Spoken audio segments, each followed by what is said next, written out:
What was I gonna say? I forgot. You're going to say that you cannot believe how amazing my cock is. Yeah, less that. Oh, I mean, Oh, did I yeah, go too far for you? come on. Oh, Jesus. Okay, this is Mark Hansen and this is J.R. Torina, the butcher, and yada, yada, yada. Here we go. Did you listen to Hypocrisy last week, Mark? No, I didn't.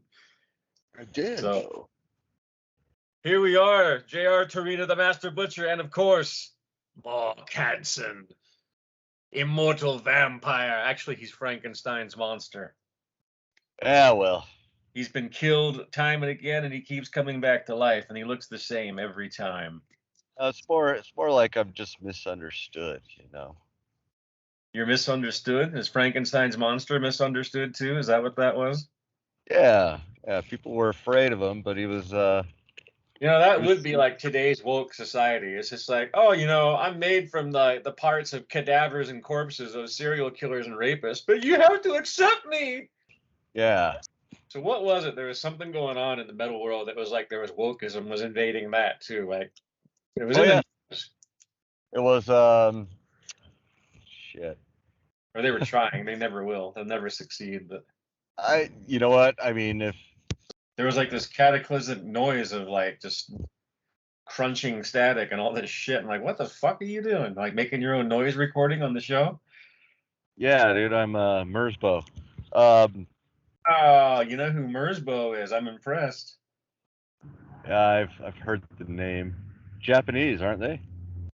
Yeah, it's one guy. He's from Japan, and there was like a huge scene in Japan for noise and junk and just noise music. And there's a worldwide scene for it, but Japan is always, of course, one of those big ones. This is another thing we'll have to do a show about sometime. Is like, what is it about Japan that makes everybody so fucking excited? Like in the metal scene, like the hardcore punk scene, the noise scene, the grindcore, the death metal scene, and even wrestling. Everybody's like all about like Japanese people. I'm like, okay, well, I have some death metal buddies in Japan, like Takashi from Transgressor and Anatomia. Oh, dude, Vomit Remnants. What? Vomit Remnants is a great Japanese metal band. Well, they're okay. I mean, the Japanese style to me is kind of jokey, and then that's the funny thing too, is it's across the board. Like their hardcore is like that, their wrestling is like that, and like my friend Takashi, his music's not really jokey like that. They're kind of like Autopsy. He's the drummer and the singer, and they're like this brutal, heavy gore band. They're actually kind of going over into doom metal now. They've always been really good, but it seems like a lot of other bands, they just sing about farts and shit and just stupid stuff. Like there's a band called Final Exit, and that's the name speaks for itself. Like, like it's a thing over there. Like it's really weird because they're not allowed to show pubic hair in their porn. Right. And I don't know why. It's like they won't say. Like no one knows why unless you're from. Apparently. But they'll talk about shit and piss and all this other stuff. And okay, makes perfect sense. If you can't jack off to a girl's vagina, then you can see her shitting. Like, oh, way better, yeah. Well, apparently that's the origins of like tentacle porn, because it dates way back into like samurai times. So apparently there's even like paintings from that era that depict like tentacles going into a vagina. And are they metaphorical or are they supposed to be literal? And I think it's because they can't show the man's genitalia, but they wanted to see guys. I think. Yeah. I don't know. I don't watch naked men in Japan, but I don't. Yeah, I don't even watch porn for that matter. But you can see. Oh yeah, sure you don't. I'm watching it right now. What all that noise was a minute ago? You were having an orgasm. Yeah. An electronic Merzbo orgasm.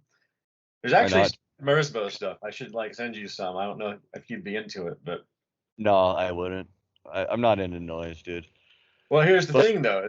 Is if you just think it's just noise, then maybe you're not into it. But there are so many different soundscapes and structures it can take on. So it's not all the same. Okay, yeah, I mean, I might be able to appreciate it kind of from a atmospheric sort of standpoint.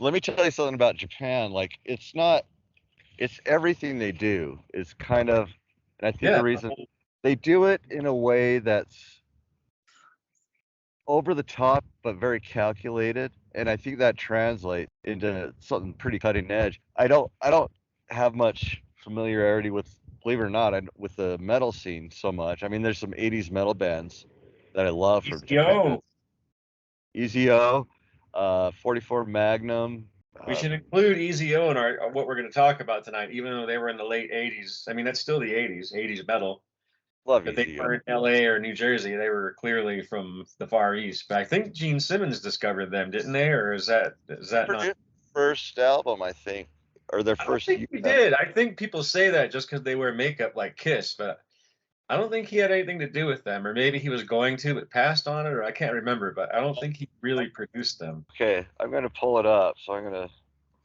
because I'm almost Well, positive. I have the CD, but I don't know where it's at right now. But yeah, I don't think he did. Google it. Hold on.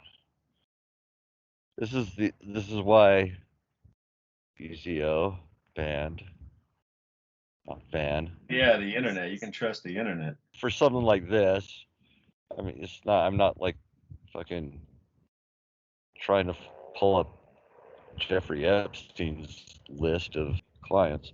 Okay, so history, blah blah blah. Okay, rumor has it Jeff that Gene Epstein Simmons of looks like one of the Eagles, doesn't he? listen. Okay, so in Japan, so they were known as Flatbacker in Japan. Uh, and Gene Simmons, I think, They're known as taught what? Gene Flatbacker is what they were called in Japan. And Flat Gene, back? yeah, Gene Simmons talked them into changing their name to EZO, inspired by Izo, an ancient name for Hokkaido. And he did produce their self-titled U.S. debut album. That's crazy. I have that. I don't remember seeing his name on there. So fuck you. Um, That's a good album, though. I love that record. It's fucking it's, good. here it comes. And it's weird like that because Here It Not Comes, really there's like title. the really melodic vocals, but the music's heavy as shit. It's kind of like Accept in a way. 'Cause It's remember kind of how like, Accept was all like kind of melodic with their vocals, but then they'd have the screaming and the really heavy stuff too? yeah, and what Like I Cold like, Winter Nights on Balls to the Wall, but then Balls to the Wall is like fucking brutal, like heaviest heavy metal song of all time, you know? what I like about EZO is they kind of, especially that song that we were just talking about. Here it Here It Comes. comes. It kind of has almost like a Billy Idol, I hate to agree with you, but that's true. I think that's a good point. and it sounds really cool. Like it really worked. I was listening, like I listened to a lot of jazz and funk music. And fuck music? Fuck music, yes. Fuck. Well, you can fuck to it, but no, like funk, Yeah. fusion type stuff. And there's a lot of like, even back in like the '70s, the Japanese were really just tearing it up on the jazz fusion scene. And what got me thinking about, or like I remember like I kind of had this weird thought when I was listening to some of this music, because the artist was like, so this, I was listening to an album that was made in the '70s, and I was thinking, okay, the artist that's playing this music is probably in his 30s or something. And what kind of blew me away culturally is, okay, here's this guy making some of the best like jazz fusion I've heard, and he's doing it in the '70s, which is not too far away from World War II. And the whole thing I'm thinking is like, okay, not only is he kind of like, are they sort of taking on Western culture and putting their own spin on it? I'm just surprised they don't hate our fucking guts That's for funny you say that dropping because nuclear bombs on them. It's amazing to me. And like, that's one I of don't. the things that blows me away too is having the label Slaughterhouse Records. I haven't dealt with Japan yet, but I've had plenty of Asian bands, and they all think like American, like because I was American, and I've been told this verbatim by a lot of the bands over there. Because you're American, that's you're just like a god over there. And I'm like, why? I think especially right now in the last 8 years of this country's history, like everybody fucking hates us. Even us here, we hate each other. It's Right. ridiculous. But Yeah, never it's understood why Japan is so into Americans and like why they think we're so cool. But maybe it's just because our cool culture is cool, and they're not used to having anything like that. They're more like technologically advanced and like just prim and proper, like the culture and the heritage and that's yeah. why they can't show pubic hair because they have all these weird strictures. Well, But Americans are like this cool. I don't get it. I don't know what it is. I'm just guessing here, but they're very reserved, and I don't think we should really conflate them adopting, like taking on like a lot of the Western art forms, music and that kind of thing. they Because do though. 'Cause there's a I, lot of bands that just simply ape American styles. Especially there's one called Balzac that comes to mind, which is a punk band, a horror punk band, but they're like the Misfits. Mhm. So the Misfits took them under their wing and even went so far as to put like this band's demo on their album, The Misfits, on one of their newer records in the '90s. And but they weren't anything special, this Balzac band, but I mean, you can just tell. And like, I've had plenty of Japanese hardcore where they're trying to be like American bands or just like glam metal or thrash metal oh yeah, I love it. I love Japanese metal and like and in their general. culture is so controlled. It's like, what do they have to be punk about? It's like everything's like fine over there. It's over here and it's like all like unruly chaos and shit. So Well, it's kind of it's the reason like a lot of their cartoons are so violent, hyper violent, right? Some of the most gory shock stuff you'll ever see, and I think it's sort of their outlet for being so reserved most of the time. You know what I mean? For being a fairly, kind of understated, as far as just how they project themselves. So when it comes to art forms, that is their way of just like kind of the counterbalance to the very straight laced. I think some people get the impression that they worship Americans. And I've been to Japan and I can tell you they don't really give two shits that you're an American, honestly. well, I don't Like think it's that, but I mean, I I have never a friend who's felt Japanese. What's that? I never felt like anybody was just like, "Wow, an American, he's being nice." Like, no, a lot of times they were like, "Fucking get it, you don't understand what you're doing. You got your shoes on in the house. Get the fuck out." Like, you know, I think they like a lot of our culture, but I don't think they're kind of indifferent to the rest of it, you know. Um, Well, I don't mean like just in general. I'm talking about maybe just like the music scene or like the wrestling scene and stuff like that. But I think it should be the other way because in a lot of their pop music, like their girl bands, like the Baby Metal is a good example. Like Baby Metal is not the only band that does that in Japan. There's a bunch of chick bands, I'm and a sure lot there are. of them play their own music too, and they're amazing musicians. And their music is so involved. Hey, if they Like, play their own music, that's okay. Baby metal's not doing that. And if baby metal wants to exist, that's fine. They're not a metal band though, so you're well, not no, fucking going okay, so on tour with Angel Corpse. Fuck you. well, I'm not, dude. I'm not debating. I'm not. I'm not saying this to debate Baby Metal. I'm just talking about like kind of their music in general. So Baby Metal aside, okay, there's But like quickly, baby metal's band are white guys, aren't they? no, no, I thought no. they They're were. not. It's a full Japanese band. There's an artist like a Japanese, like the Japanese Taylor Swift, I guess is what I'd kind of refer to her as. Her name is Lisa. It's like capital L, small I, or something like that. Like it's just spelled kind of with caps, like kind of random. But her music is like so catchy, like it's catchier than anything Western pop that they're putting out. But it's not unusual for a pop superstar, like a version, basically Japan's version of Avril Lavigne, or not, or Taylor Swift is probably a better uh, example, to have like a speed metal fucking breakdown or something in a total pop song. I mean, they'll throw everything into it they can, and it's very dense music. It's very busy.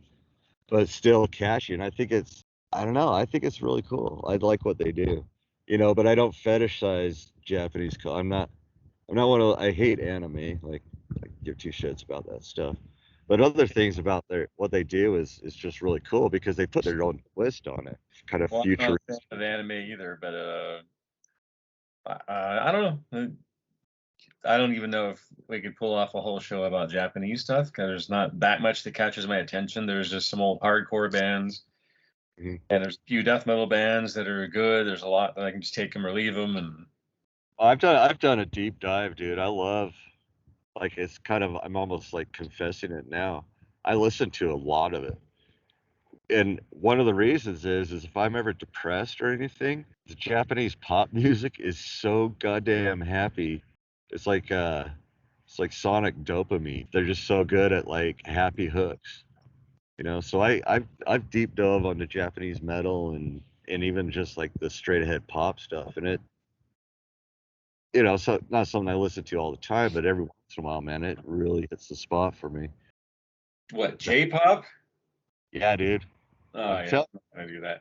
Don't forget, I worked for a Korean restaurant, and they made us listen to K-pop. And not only that, we had some of the you, restaurants had the videos going like all day in the restaurant. K-pop, J-pop are couldn't be more different. K-pop is basically American pop music sung by Koreans.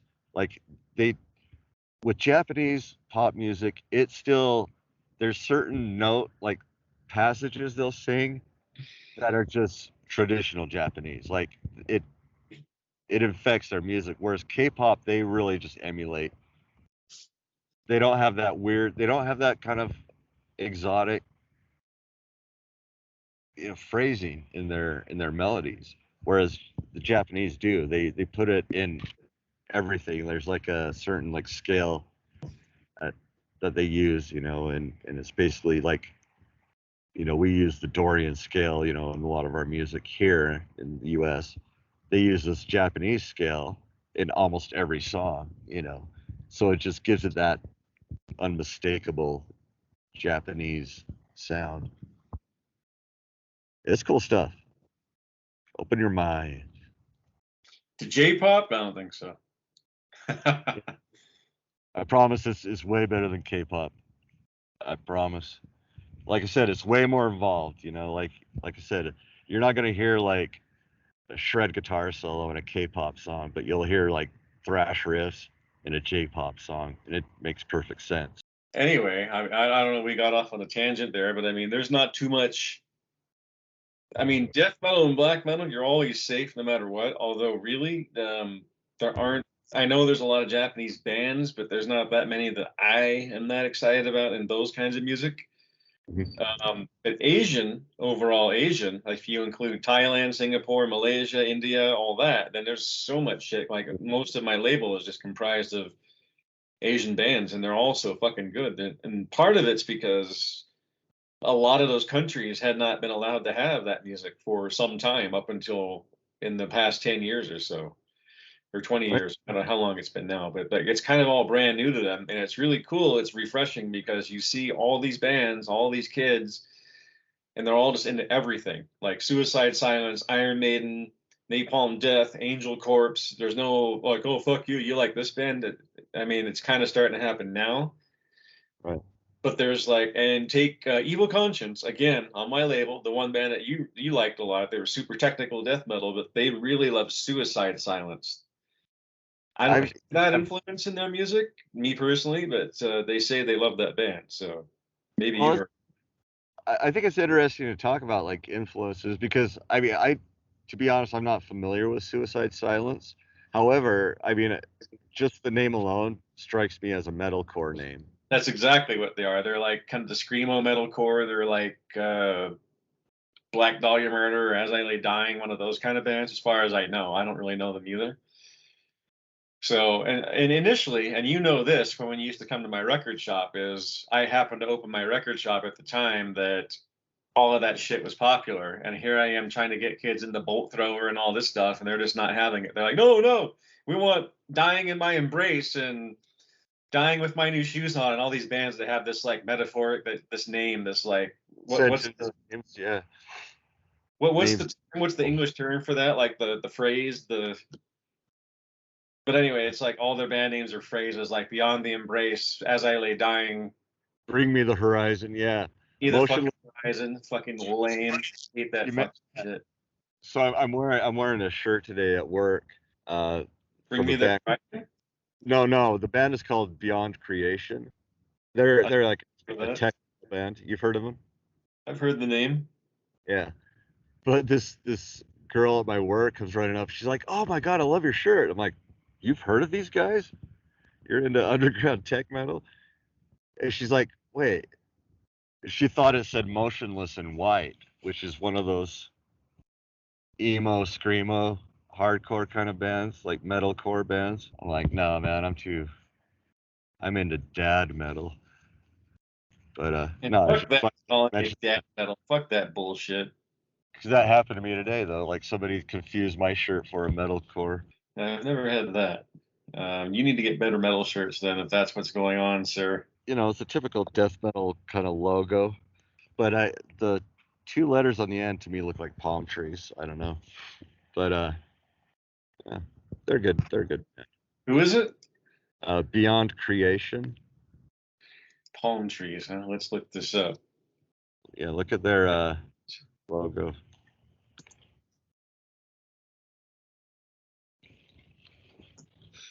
Okay, the band. Okay, there's a band photo.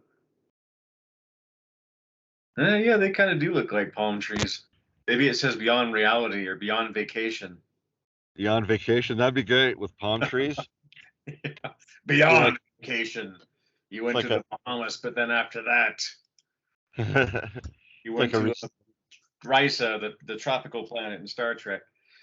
it's a Uh, singles vacation. well, anyways, we were this week. We've already rambled off, but we were going to talk about the LA metal scene of the '80s and how it started out, and as well as like maybe some East Coast bands, especially in particular because Alex John Such, the bass player of Bon Jovi, the original bass player, passed away this week, which I know probably impacts Mark more than it would me. But Uh, Not really, dude. I hate to say it, I was never a huge Bon Jovi fan, but I really like the song "Lay Your Hands on Me." That's a good one. It's got a good guitar riff.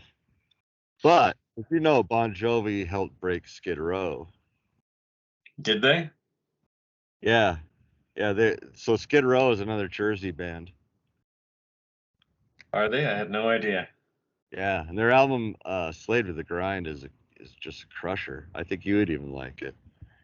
I've heard it. It's one of the things about that, and this is what goes on, what went on in the '80s is when they came out. They came out when all this other glam stuff was out, like Poison and Winger and just all this horrible stuff. Hey, Wiener's good. Huh? Wiener's not horrible. Yeah, they are. I will die on that hill. Wiener is easy. And I will fly over in my airplane and look at your corpse and laugh at you. Well, they were kind of, I think, one of the later ones that were signed. So like the makeup was starting to kind of come off. I mean, they're still glammed out, but They they were weren't. losing that, but that's what I'm saying is Skid Row came out around that time, and to me, because I was already into thrash and grindcore, that Skid Row, I didn't pay them a second thought, and plus they were lumped in as well as on MTV with all the videos with all those other bands, so they kind of came across in the glam scene, even though they weren't glam. Yeah. Um, and I remember seeing a video where the guys were like just headbanging furiously while they were playing, and they weren't wearing makeup. I'm like, okay, well these guys don't look like posers and whatever, but whatever. I didn't really check them out because it was just It's Monkey Business, I think, was the video. Because that no that idea. well in and Who sings "We Are the Youth Gone Wild"? Is that Skid Row? that's Skid Row, yeah. See, that's kind of anthemic. That was like that. I wouldn't say that was glam, but it was like of that kind of that genre, sort of, with those kinds of lyrics and just like the band singing together, like the backing vocals, and that Well, was all very American, like post glam, I guess you could say. well, the singer's two favorite, like, well, his favorite band is Kiss, of course. Like a lot of bands that kind of went up in that era, cite Kiss. But he's like a mega Kiss fan, and also uh, a huge Judas Priest fan. So that I think there's quite a bit of Judas Priest sound in the Skid Row.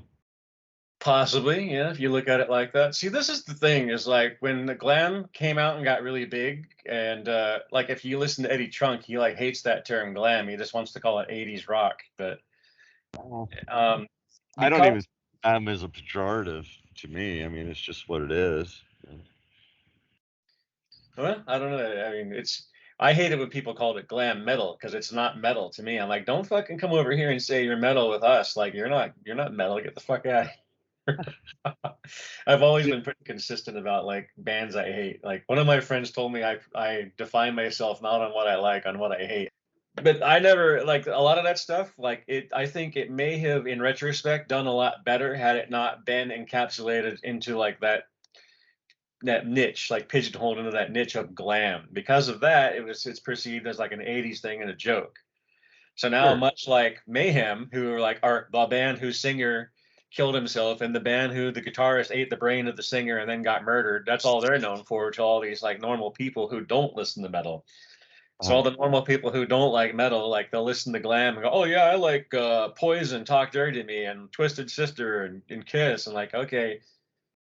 And what about that Twisted Sister? They're from Long Island. Do you consider them glam? Because I don't. I get they're the ultimate parody of it, but before it actually ever came out, unless you count the New York Dolls, and that's kind of where they were coming from, as well as Kiss, for that well, matter. so like when I speak of glam, or when I'm like referencing it, or what I consider glam is pretty, it is pretty narrow. It's literally like, I think more of, like, if I just hear the word glam, I think of like Pretty Boy Floyd, Poison. I mean, the ones that really put on a lot of makeup, but I don't really use that term for even bands like Motley Crue, and they That's what I kind was of, going to say. Is what about Kiss, Motley Crue? I mean, they had that time where they did that, but overall, they're not really that kind of band, you know. And then after that phase dropped, they went back to the leather and well, whatever. They're in cigarettes and spikes and shit, like Kiss did when they did the Unholy video for the album Revenge. They finally found their niche again, and it sucked because the piss got taken out of the metal scene because everybody went grunge after that, and it yeah, was bad timing. grunge. Kiss all had bad timing though. Well, and to be honest though, when I think of glam, I almost think more like Ziggy Stardust and New York Dolls, and maybe like Hanoi Rocks, and But yeah, like, that's all like bona I'm, fide glam. And what's that other band? Nitro? I Do would you know consider true glam what? with Michelangelo and I don't know. Like there's some bands that just looked like that, you know, and they just or, or like Lizzie Borden. Would you consider them glam? no, I don't consider that's Like where do you metal. draw the line between like guys with just teased hair versus like the full on like Poison like makeup where they look like chicks, you know? It's Yeah, I don't know. Like, I mean, yeah, okay, so I could old even make, metal. You had Lizzie Borden, and they were singing about murder, and their name is Lizzie Borden. They're not singing about like necessarily fucking all the time, but well, maybe I would, like, now that I think about it, like, maybe glam is just a term I've kind of been indifferent to, and now that I'm analyzing it, sure, yeah, if someone said Lizzie Borden's glam metal, I wouldn't argue against him, just like Alice Cooper's kind of glam metal, if you think about it, or glam rock. I would never say that. I'd say like either shock rock or theatrical rock, or I don't know. That's just putting terms on everything, though, which we don't really Well, ever do. it's kind of getting into a semantic thing, but I'm okay calling Poison metal because, okay, what I consider metal really almost comes down to a just a guitar sound, to be honest. Like a guitar with a certain type of distortion played a certain way with, like kind of just palm mutings, chunk, chunk, chunk, and that's metal to me. So Some what about punk Kiss? You sounds kind consider Kiss as glam, of, I or at mean, yeah. least Kiss versus the '70s? Well, it's not that I consider them glam or not. It's like I've never really. It's not something that's really. I guess, relevant into how I view them. But if someone said, "Oh, glam metal is Kiss," I wouldn't argue the point. I wouldn't be like, "Nah, dude, they're not glam. They're theatrical. They're, comic book rock." To me, it'd just be like, "Oh, like if that's the term, somebody wants to use." Like I don't see it as like kind of a pejorative or any kind of, sort of corruption of the genre, you know what I mean? That just it's never really been like something I thought about that much, you Well, know. we've talked about this before, and I can't remember what band we were talking about or what tangent we went off on, but I was talking about how Kiss started out so heavy and they were always my favorite band in the 70s as a kid growing up, and I liked them more for their heavy, dark stuff that I had. The Mm. first two albums that my brother handed me down, Hotter Than Hell and the first album, and everybody else that at that time was in the Love Gun, which I didn't have. And even now, in hindsight, I fucking do not love Love Gun. Love Gun. It's not my favorite Kiss album. I know everybody loves that one. I really fucking hate it. To me, it's all just filler bullshit and just it's just stupid. I hate that record. There's like one or two good songs, I think, which are Hooligan and Almost Human. The rest of it's like fucking fodder. I'm like, no, bye. And then she kissed me tomorrow and tonight. Yeah, but and then she kissed me. That's a cover song. Yeah, I know. That's what I'm saying. It's like they just that's the best they could do is like have a girl singing about a guy that kissed her and they like flip the lyrics around. I'm like, what is that? Come on. Like the whole album's even only 20 minutes anyway. You can come up with anything better than that. I mean, Well, but anyway, we talked about that too. That was that kiss going glam even though they had makeup on? Like the makeup. Is glam a movement, an ideal, like punk, or is it like the music, the appearance? I think it's the appearance.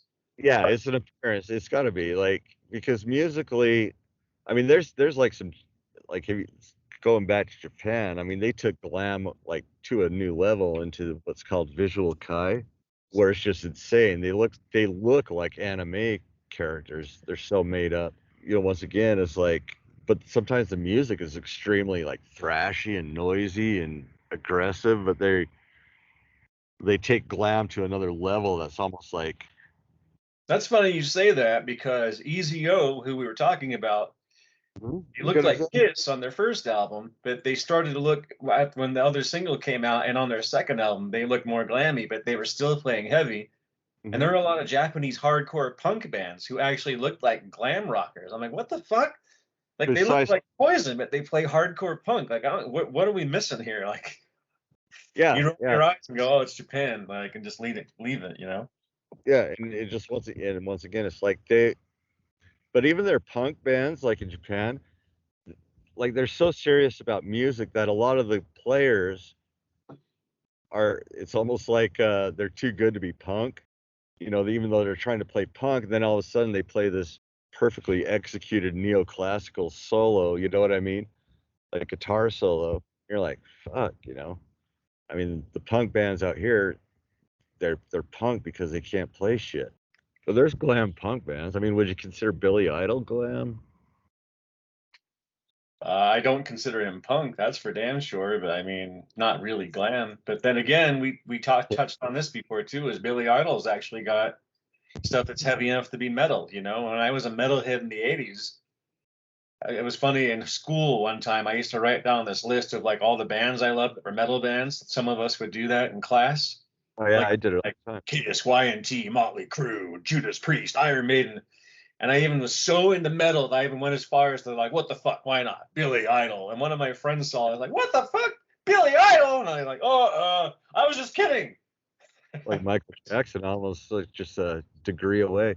Armored Saint. Billy Idol wasn't that bad. He had his lame shit, but there was like Eyes Without a Face is like dark. The video is dark. There's a pretty Oh, ripping solo on there. Steve Stevens, you know. And, yeah, that breakdown is amazing. Yeah, I'm a huge Steve dun, Stevens. dun, dun, dun, dun, dun. And that was heavy for the 80s. I was like, God, at least there's some good 80s music. Because in the 80s, I now like 80s music, of course, because it's retro and it reminds me of the past. But back then, I hated it because I was like, what is this shit? Yeah. I mean, we hated the new wavers, right? Like, Oh, yeah. yeah. Now you can appreciate it a lot more, with some distance. And, like Tears for Fears is amazing.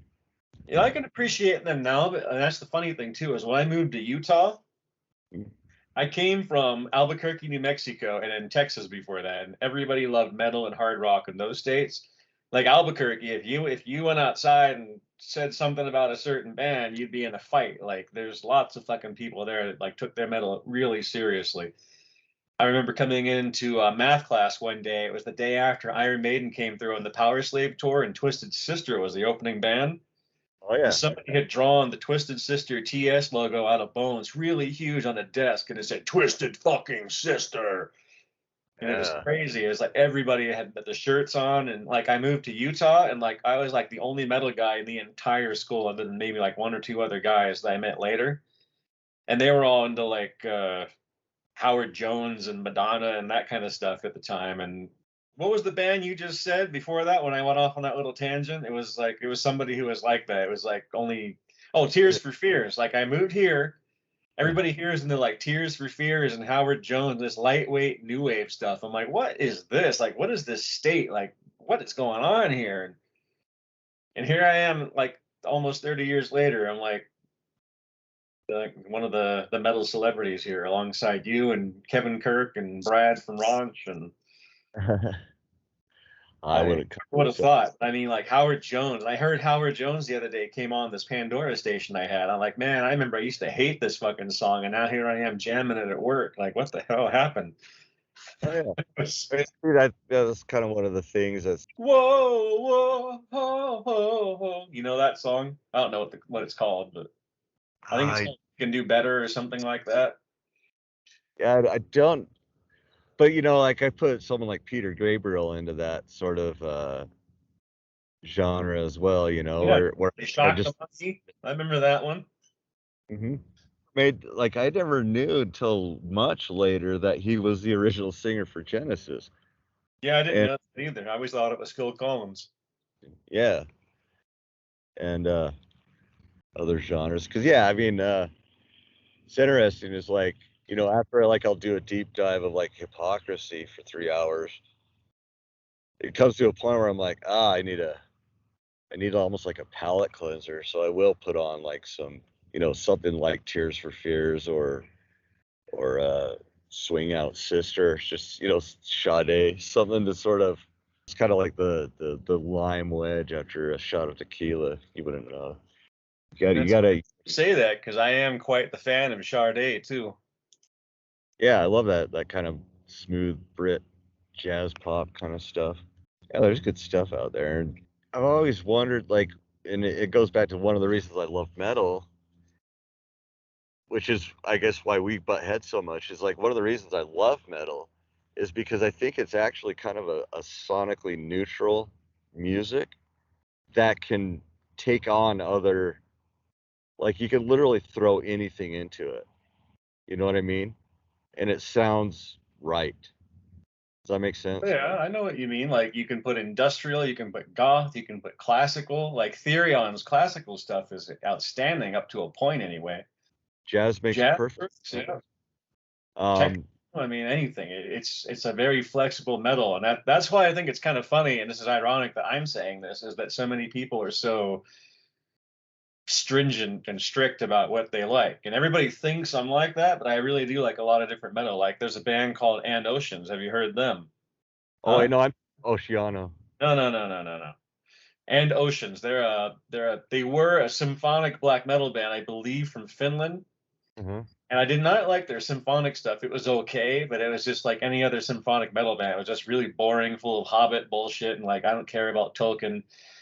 But then all of a sudden they put out two records on Century Media around the time I opened up the Abyss, the record shop. Yeah, yeah.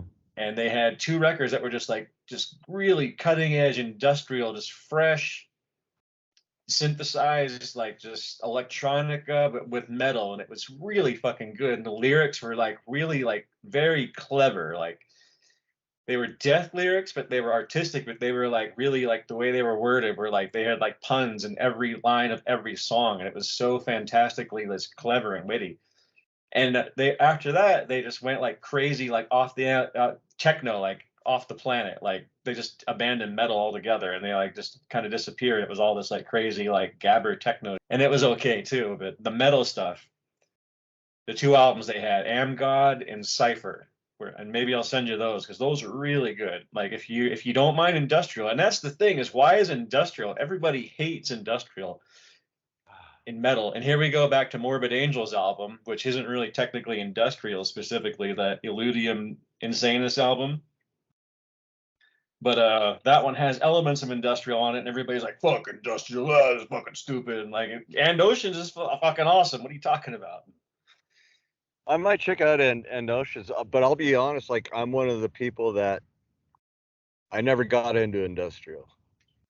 There's Okay, but what's industrial? That's the thing. Is like metal. You can just say metal, and like 50 different people think of 50 different things. Same with industrial.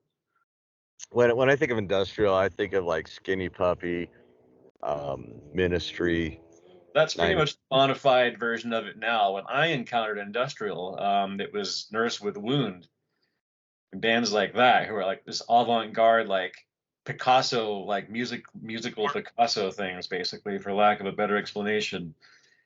And that's what I learned was industrial, and then it became stuff like Godflesh, and then Skinny Puppy around the same time, and all these other Birmingham, England bands that were like side projects of like the old hardcore guys, like Godflesh, and there's another band called Terminal Cheesecake that was actually really good from England, Hmm? and they're inspired by the Residents, who are an American band that are from some place I can't remember, like some crazy state like Alabama or somewhere you'd never think. Hmm. You know who the Residents are? No.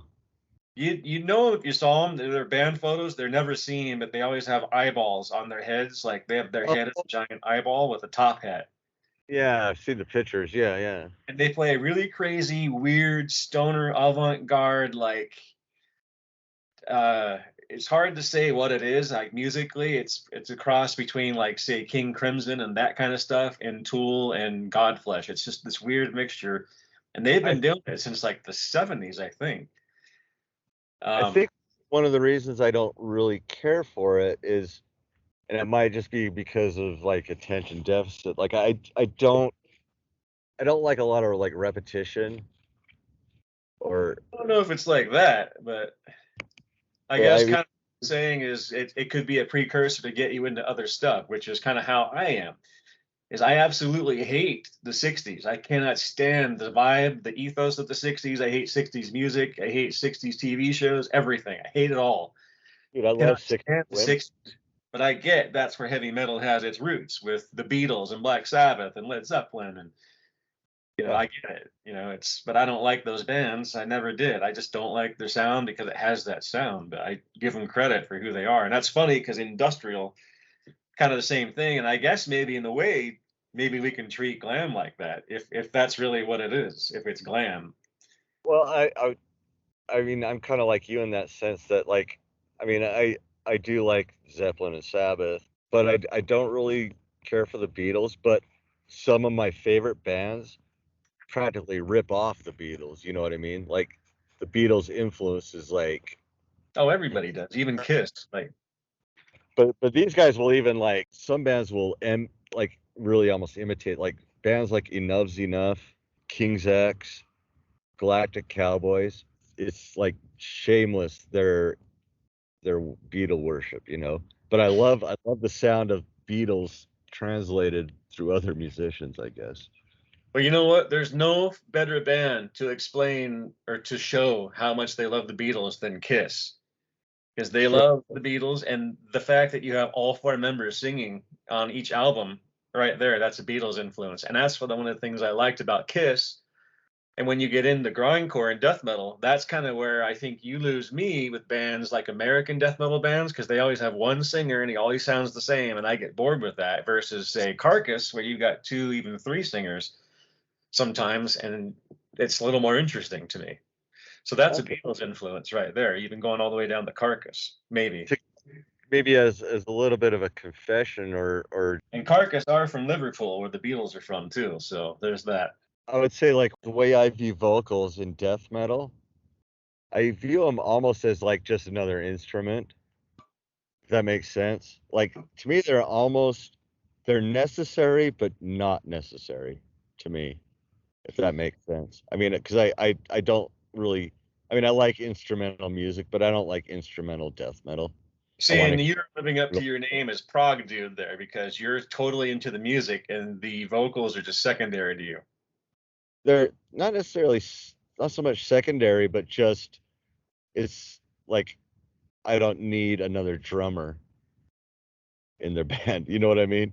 Like I'm okay with like there's so much going on in death metal already. Like I don't need to. I mean, it's cool if they want to have other vocalists or anything. It's just like that's not something that I'd be like, man, I really wish Cannibal Corpse would, let Alex Webster sing a vocal line or two. Like it's just not I guess necessary. I, Sorry. well, I don't know. I mean, I always said it would be cool to have like instrumental death metal too. Like I think there's one or two bands out there that might do that. I can't remember who they might have been, but I like hearing vocals in death metal, but to me they're almost just there to kind of fill a space in the music. So in that sense, they're there because there's a certain space that needs to be filled, but that's it. So like to me, it's not as important because it is like death metal almost, in a way, the vocals are the one thing that like people have the hardest thing to get past, and even myself, like it was kind of almost like a concession I made, like, okay, I'm gonna hear some like gnarly vocals, but like bad death metal vocals are, there are shitty death metal vocalists out there, and you're just like, you don't sound brutal at all. You sound like you're just angry at your mom, you know. it's funny. There's to me when I listen to a band, if I hear a band I don't know that's a death metal band or a black metal band, I'll listen to it. Like usually, like say on Pandora, I'm like, all right, fuck this, skip it, fuck this, skip it. Then I'm Mhm. like, okay, well, musically, this is getting me, but the vocals are gonna make or break it. So if I got to hear one vocalist on 10 songs of this album, if I buy an album, this is the guy. It's gonna make or break it. So there's been plenty of bands where I've been like, nope, fuck you, nope. Yeah, and there's kind of been a trend lately in death metal which is probably like the metalcore creeping in, where it's like not a guttural vocal, but it's like this sort of, uh, it's almost like the pig squeal vocal, but like higher pitched. Yeah, I'm And not into that's like the gore metal influence. it's really irritating to me, and I'm like, no, I like that nice, like my favorite death vocalist, and unfortunately he doesn't do death vocals anymore. But Opeth, like Michael Ackerfeld has I'd almost call it smooth, his death vocals. They're actually kind of soothing but just eerie and guttural, but earthy and just warm. I think that's when I started to really kind of notice like death metal vocals and think, okay, there is an actual quality to this, and very few people have it actually. I don't think Corpse Grinder, like He's I good don't. for their caliber of music, but there's plenty of great death metal vocalists out there. I mean, Hypocrisy, of course, who we talked about last week. His range is incredible, but his lows are amazing. There's tons of bands like Flesh Crawl is always a band I go to. They're one of my favorite death metal bands from Germany. Cyanide, I mean, Paralysis. Actually, do you know the band Soylent Green or Goat Horror? Any of those? Go Her, yeah, I like Go Her. The singer of that band's name is Ben Falgost, and he used to sing in this great death metal band from Louisiana called Paralysis. They had one album come out. It was so fucking good. It Really? was like beautiful death metal record. It was everything you wanted a death metal band to be. Slow, fast, heavy, guttural, everything on that record. And then they just disappeared. Then he came back and was doing Goat Horror. And I was like, Goat Horror? And that's like a one of those bands where you don't really like them, but it's like It's hard not everybody to. else is into them because they're like more accessible, kind of heavy, catchy death metal shit. Like say Soilwork or something. But you Like know what group, I mean? They're just more accessible. yeah, it's simple, like kind of a groovy, almost But like stone. his vocals though on that record, Paralysis, were just so guttural, and it was just such a great, perfect death metal album. So good, and it Oh, came dude, out on Slave. Huh? I was gonna keep going. Oh, I was just saying it just came out on this obscure label called Grindcore Records, and I only know that because they would service me when I did my radio show. and they were trying to start this label. It was a sub label of Red Light Records out of Chicago, which was a bigger record label that just did like whatever, like rock and pop. So, and the other band, Cyanide, the one I was talking about, and they had another band on that label too called Dead Youth that were fucking awful. It was just shitty, the crappiest death metal you ever fucking heard. And their second album came out, it was pretty good, The Dead Youth, but then they turned into a band called Usurper, which became like a classic heavy metal band with a real Celtic Frost kind of vibe to it. And they were really good. And I think they've split up now too, but they even got picked up by Earache later. Usurper did, but Cyanide is like a big underground band. Like everybody loves Cyanide, all the underground like rivet Yeah. heads, if you will, and Paralysis too. I used to play those on my radio show all the fucking time, and like they've got this like cult following. And in fact, I did an interview with Mike Perun, the singer of Cyanide, like way back when, just on the basis of their first album. And we were talking about death metal, and I said, "Well, what do you like? Like, who inspired you?" And he said, "Oh, Kiss is my favorite band. I like Priest, but as far as death metal, I forget what he named off, but he did not say like Suffocation, Immolation, all those bands." And we had the same thoughts. He said it sounds like assembly line death metal because it all goes to that Morris sound studio. It all sounds the same. It's just like on an assembly line. I'm like, finally, somebody understands me, and we were laughing about it. I still have that somewhere on tape. Scott Burns has retired for over 20 years, man. Let it Well, I'm go. still gonna drag his name through the mud. Oh, Well, man. anyway, that was like a super tangent, but we were talking about vocals. I think we talked about heavy metal bands without vocals. Have you heard the Anthrax album is soundtrack to John Carpenter's Ghost of Mars? It also features Buckethead. No, but Buckethead is fucking amazing.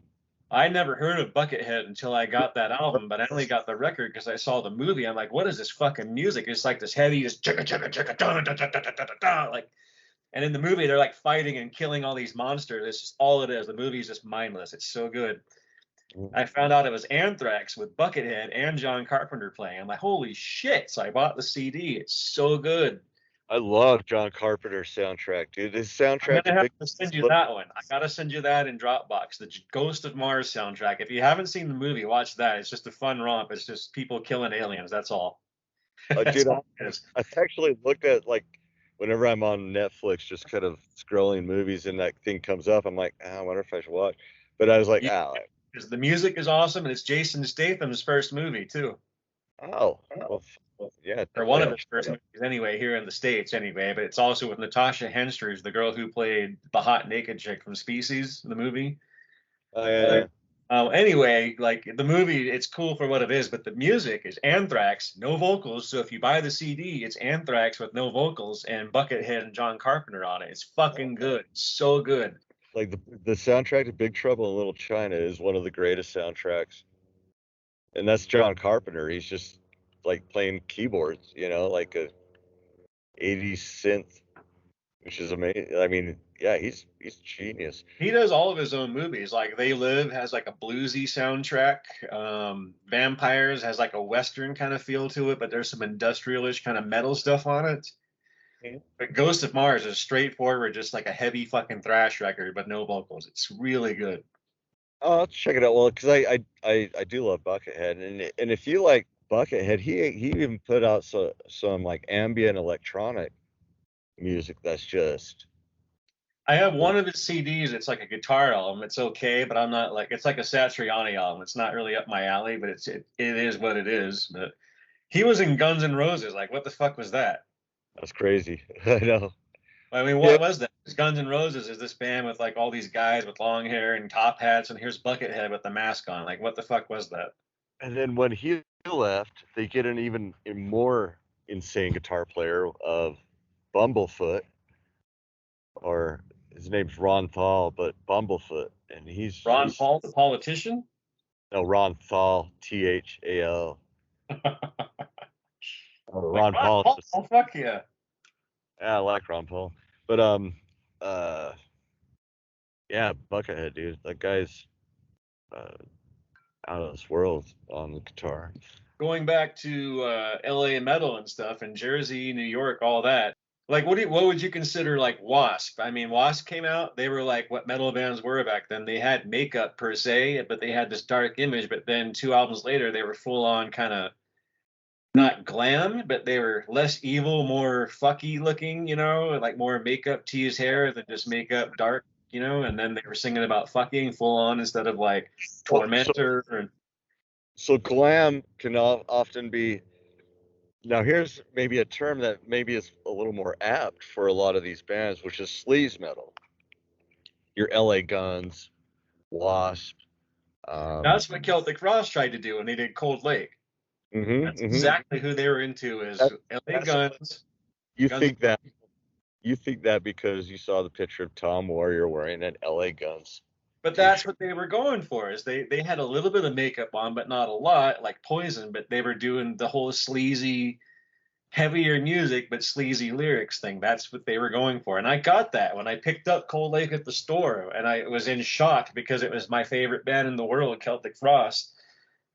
But I And I think was sleaze metal is kind of a good term actually, and I don't even think it's negative necessarily. It's just yeah, you're just hard partying dudes, that like fucking. Shotgun Messiah was another one that was probably my favorite that came out of that scene. But their last album was an industrial album, oddly enough, and I was extremely disappointed. But you might dig it. But Shotgun Messiah, yeah, they're amazing. But a lot of those, I don't know, like the LA scene is. I mean, if you want to talk about the core, I think really it was. You had Motley Crue was. Motley Crue wasn't the start of it though. No, I don't know. I mean, you had like Motley Crue, you had like Quiet Riot. We talked Um, about this last week. There was that show I saw, Don yeah, Karshner's Rock Festival or something. It had Rough Cut and all those kind of bands, but it yeah. wasn't the first one, were they? I mean, Odin No, was around before them, weren't they? pardon? Wasn't Odin around before all those bands? They just never kind of quite made it, didn't they? Or Yeah, so I'm talking like they were Motley Crue was probably the first to really break out, like you know what I mean? well, Or yeah, they were them and Quiet Riot, but I mean, I would have to say there were so many other bands that were still around back then, but some of them never made it either, though. you could actually argue that Van Halen probably started the whole thing. Were they from LA? Yeah, well, Pasadena, I mean, the Sunset Strip. They had the sleazy lyrics, but they were just basically a rock band, like I guess. But Oh no, Motley because Crue and Wasp and all those bands were going trying to be metal, and at first they were dark, then like two albums later they were pink, and you're like, well, what the fuck? the reason I'm saying like David Lee Roth is the quintessential like when he came out on the scene, how many singers emulate him? All of Oh, them. he's wrote the book on that. I mean, the whole thing with like the spandex thing and this giant wad in his pants and like all of that shit. Like, Well, and then the guitar kind of pyrotechnics, and I guess I see what you're saying. In a way, you're right. So then you have the ripping guitarist, you have the flamboyant front singer, and then you have the other two guys in the band who provide the backbone of the music. If they never get any recognition, they're just like the other guys get the groupies. We're gonna go back and count the brown M&Ms. right, right. Now, Well, before we go further, right there, let's stop and explain the brown M&M thing. Do you know what that is? yeah. So I'll tell you Well, why. I know what it is too. I just want to tell everybody who might be listening. Okay, so Van Halen on their riders, whenever they'd come into town, they'd have their typical things. We want this food. We want this much booze. We want you know whatever they want. They get on their rider.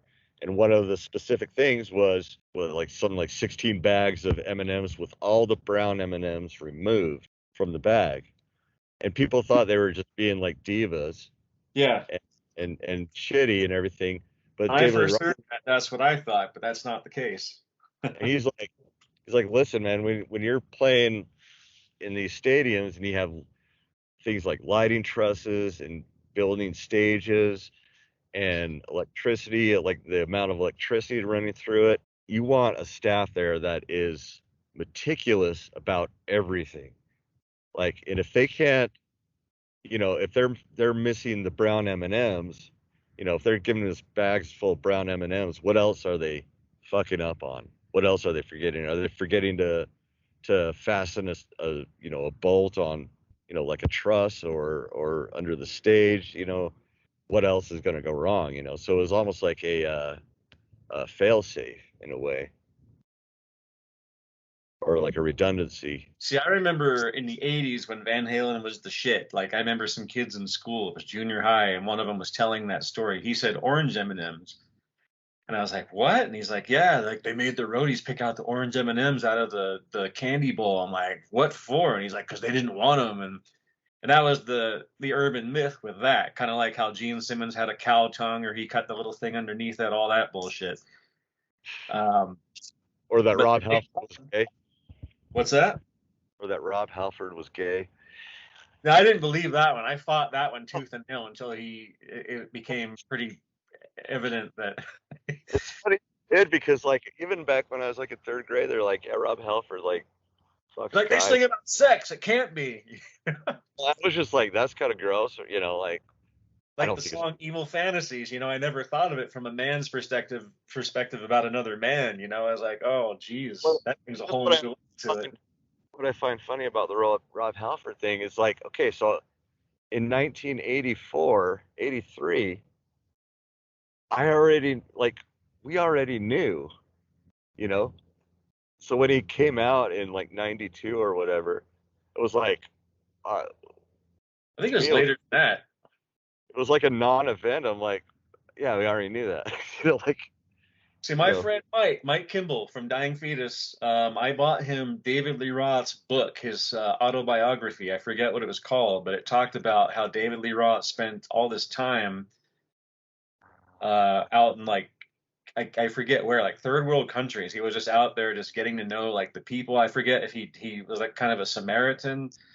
But he kind of told a a Brown M&M story in there too. Like Mike read the book and I hadn't read it. And he said, "Dude, this guy is like he's way in depth. He's like really deep. You always think of him as like this prick on stage that just wants to fuck girls and sing about his cock, but he's this really like deep guy that went out and like hung out with poor kids and like yeah.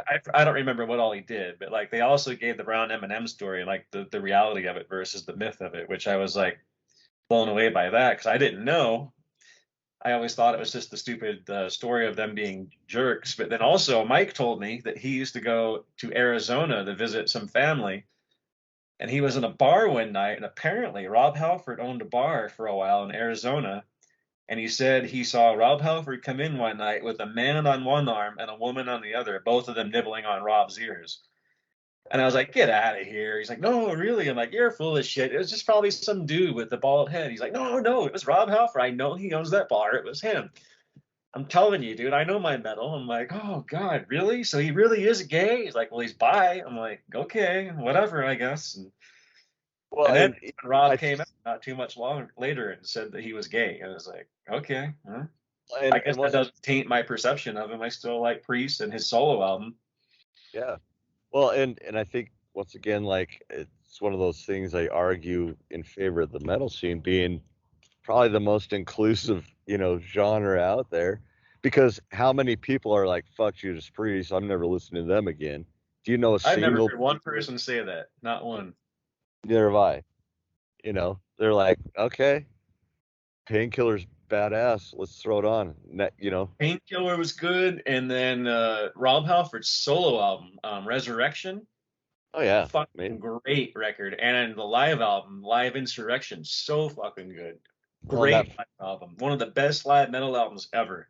And that that's first not saying a lot, but I mean, good the first fucking record. the first Fight album I was never really heard Fight. Fight came out when I was doing death metal and grindcore, so I kind of glossed over Fight. But you'd like uh, Fight. Like the first one, War of Words. The second one was a little. Maybe I think he might have been trying to do the grunge thing a little bit. I mean, it was okay, but the first one is just razor sharp, man. It's really good. Yeah, I actually saw Rob Halford in concert. Uh, oh man, it was probably like 2003 or something like that, 2004. It was it was the opening for it. He was playing with Dio, I think. No, no, no.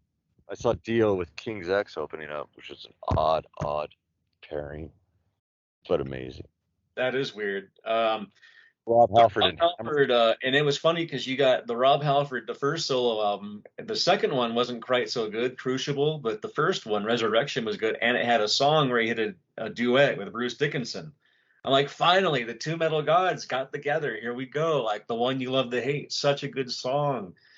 And that was at the time when like grunge was out really big, and like it was Five Finger Death Punch and Orgy and Slipknot and Limp Bizkit, all this shit in music. And I was like, fuck. And then like finally I heard that Rob Halford record. I even emailed him somewhere on like MySpace. I'm like, dude, you saved metal. Thank you.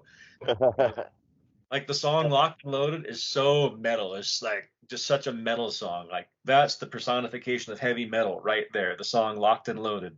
Just that pure traditional. It's a little bit boneheaded, and that's why I like it because it's just straight up metal. Like fuck you, this is metal. You know, Great, it's like bands like Accept, there is something about that real pure.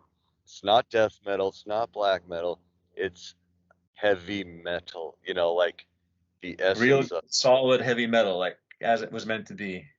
Right, right. The core, the base of everything that comes from it. All the other subgenres we love. I mean, this is the essence. This is the core of it, and it is nice to hear some really good traditional metal. But kind of circling back to the industrial, what did you think of Rob Halford's Two? Never heard that either. Again, it was something that came out when I was knee deep, like neck deep in grindcore, death metal, black metal. I passed right over all that stuff. Uh, Never heard it. I lack of it. I mean, kind of based on especially on Pain. I did listen to it. If you dig, you know, Pain, then you'd probably like Two. I mean, it's that sort of heavy industrial, kind of I almost wouldn't Nine Inch mind checking Nails. it out. It's funny you should say that. Have you heard Apollyon's Sun, the Celtic Frost, the post Celtic Frost industrial project? It's just Tom Warrior. No, no, I've Same thing. It's like it's good heavy metal-ish stuff, but with a really crunchy industrial thing to it. I'd never heard that, but it popped up on Pandora once because you can never find Apollyon's Sun anywhere. It's impossible. And I was I, like, I might be into I, that more than Cold Lake. I bet I could find it on YouTube right Well, you can now. probably find it there, yeah. But I'm just saying, like, as far as like, I'd rather buy an album than have it. You know, if I'm gonna do that, I want to have it. You're a good man, Charlie Brown. Well, I own a record label, so I feel the pain of everybody. Yeah, I know. And Now, let me ask you. Let's get back to our LA metal, which we barely talked about, which was supposed to be our show topic. What were the first few bands you heard that got you into it? so it got me into like the LA metal. And what were you listening to at the time? Were you a metal guy at the time? Like, were you already into Priest, or were you just totally new to metal at all? So I can actually kind of give you like my steps into metal. Like, and I think, oh god, another helicopter. Oh, that's never Are you mind. in Okay, fucking war zone, or what are you doing? Are you in a trench somewhere? I'm in the Ukraine. God, Uh, it's not the Ukraine. It's just Ukraine. God damn it. the Ukraine where I come from. So so I kind of so my musical kind of foundation was like, okay, my dad's a jazz piano player, and so I listened to a He lot of is? jazz, yeah, and I never funk knew that. music, yeah, That's like a pretty big deal. You like neglected to mention that. yeah. So I'm just kind of giving you a quick musical foundation there. So funk and jazz was played a lot, and so I still listen to that stuff to this day. But the first time I think I was aware of something heavy is going to be Jukebox Hero by Foreigner. The breakdown in that right before the guitar solo. That's Yeah. kind of a song I really hate, so I don't Yeah. know. But it has, okay, so it's the first time I heard like palm muted chunks, of the guitar. But what got me, like, what kind of just pretty much what, basically just set me flying through outer space was my older sister brought home this cassette, and there was nothing written on it. It was just like a recording. You know how like you get blank cassettes and you record on those jukeboxes, not the jukeboxes, boom boxes with the two sides. And I guess one of her friends gave her a tape, and on one side it had Journey, and then the other side had Def Leppard's Pyromania. And Mm. I played the side that had Pyromania on it. And I think the first song I heard was Stage Fright. and that's when I knew, like, that's what I considered heavy metal, but I still consider it metal. But is that riff, and I was like, I need to find everything that has this kind of playing, you know. Well, they were one of the first new wave of heavy metal, British heavy metal bands, of course, Def Leppard. Yeah, so like, and then I would say, like, my first, like, from Def Leppard, it was Kiss, and You by heard that time, Def Leppard before Kiss? yeah, I did. So Def Leppard, and then Kiss, and the first Kiss I really heard was, I think, Lick It Up or Animalize. A That's song, funny that you say that. and yeah, the core of what started me into it, That's that. funny that you say that because going back to Sebastian Bach, the singer of Skid Row, that you said you liked Skid Row a lot. Um, well, this is kind of a tenuous link, but he had a little tiff like last year or the year before over Twitter with Chris Jericho. Do you know who Chris Jericho is? Yeah, yeah, the wrestler. Wrestler first and foremost, but he has this band called Fozzy. They're trying so hard to be metal, and right now he's kind of washed up as a wrestler. He's trying to be like this badass wrestler, and he's like fucking passive. He's all red and puffy, but he's still trying to do all this shit like he was 20. Well, that aside, he had this thing with Sebastian Bach, or I guess he was trying to challenge Sebastian Bach to have a sing off. And I guess Yeah, yeah. Sebastian I, Bach like laid the fuck into him like left and right for like weeks on like Twitter and just let him have it. And like he was like, bro, it's all cool. I just want to be bro. And he's like, fuck you, you're a piece of shit. He just went off. I was like, oh my god. Like, wasn't wow, it Sebastian Bach not the guy to fuck with, apparently. So oh yeah, the guy's a hothead. and it's funny too because Chris Jericho, I have a Kiss book called Behind the Mask. It's like one of the most recent books about like Kiss in the 80s, Yeah, as yeah. opposed to the makeup Kiss that everybody writes about. And Chris Jericho is in that book, like, oh yeah, my first exposure to Kiss because of how old I am was like Lick It Up and Animalize. I love Animalize. He goes off about Animalize and how good it is on Asylum. And at first I thought, well, you're Chris Jericho. You're just saying that because that's the kind of guy you are. But then I'm hearing you say it, and I guess it's like this comes to be when you. It's hard to fathom with Kiss that like no one has heard Kiss like before that. Like how could you not have heard Love Gun and all that, and then heard Animalize? But Well, and check this out. The first makeup album, like where they had makeup album I heard of Kiss, was Unmasked, oh which my is like their power pop album. That's But I like love their it. first makeup album. It's one of actually, you know what? I'll go as far as to say this. I like that one probably better than I like Love Gun. I fucking hate Love Gun. I seriously think that album is so overrated. And I want to. Unmasked pussy album, but it's good for what it is. That's a real Beatles influenced album right there. I want to know if Gene Simmons was playing the bass on Torpedo Girl, because that bass line is just Oh yeah, it's him. slap your balls off. Kiss Yeah. was always there except for Ace and Peter. Like Anton Fig played on that record as the drummer. It's not Peter Criss is nowhere on that album. It had nothing to do with it at all. And I don't think Ace Frehley plays much on that album. I think he No, played. he does. He does. That's the thing. This is the thing is Ace came out of his shell when On he that did album. his solo album. I really He like the solo he did in Two Sides of the Coin. well, here's the thing is like Ace wanted to leave Kiss in '78 because he wanted to do a solo record. He's like, fuck this, they're too strict. They're keeping me constrained. I want to break free. I want to do my own thing. So they said, okay, let's all do solo albums. Bad mistake because only Ace's was the good one, obviously.